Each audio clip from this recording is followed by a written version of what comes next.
Where are you now? As I'm swimming through this stereo, I'm writing you a symphony of sound.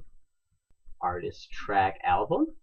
So maybe instead of calling this one a thoughts and questions video, I should probably call it something more like relationship advice from somebody who probably shouldn't be giving it.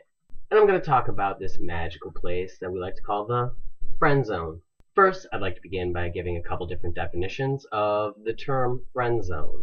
We have one definition of the friend zone, a little bit more of a negative one, which is it's this magical place that you get to where the value of your friendship outweighs any potential to seek romance for the person that you are, in that negative friend zone with. This is often built on an imbalanced relationship.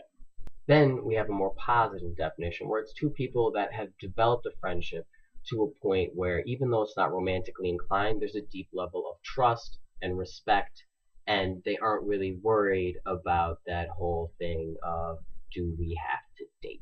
It's important to accept that there can be two different ways of doing it, but doesn't necessarily mean that all the time they can be viewed as two separate different ones. If you believe that you are in the friend zone, you should probably ask yourself just a few little quick questions.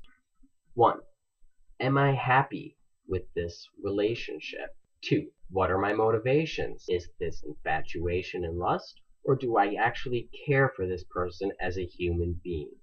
Three, which is probably the most critical thing, is this a balanced relationship? Is there a mutual level of trust and understanding? Most of the time, when people find themselves in the friend zone, they're in an imbalanced relationship and they are viewing it from the wrong goals. Because I always find myself in the friend zone and I say, what am I doing? Where am I going with this? If I'm upset about this, then I need to change it. But if it's something that I want to do, then it makes me upset that I need to change it. So I quickly started asking myself, am I doing this because I'm infatuated with this person? Or am I doing it because I actually care about this person as an individual? Exclusively viewing the friend zone as a bad thing is a bad thing. To deny yourself the fact that you have a rich and complex relationship that isn't defined by what we view as the standard boxes of being in a relationship in that dating, mating kind of sense, you're really limiting your ability to see the other person. A lot of the healthiest, most functional relationships that I've had throughout my life have been people that I've simply been friends with, and I've never really had any sort of romantic relationship develop with a lot of these people. But the relationships were based on trust and understanding and caring for the other person as a human being. And that actually went both ways when both people, myself and the other, decided to see ourselves complexly and each other complexly.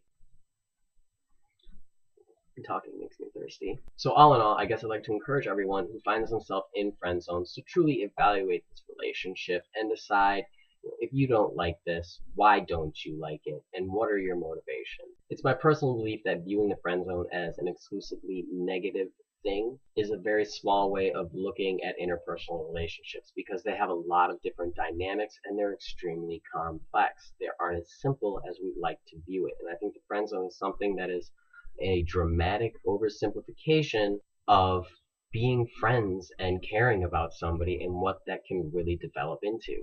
I think another thing to really sort of address is a lot of people that I've talked to who have had happy marriages say that being happily married or being happily with someone and finding a life partner is a lot about finding someone that can be your friend for the rest of your life.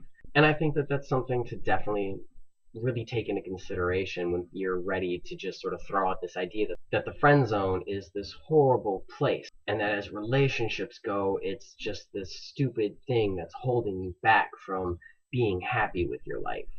So those are my thoughts on the friend zone. Maybe some of these are helping you think a little bit more. Maybe you just think I'm rambling on and stupid. Either way, feel free to comment, things like that. I'd like to hear your thoughts and continue this discussion. And yes, this is a tiny door.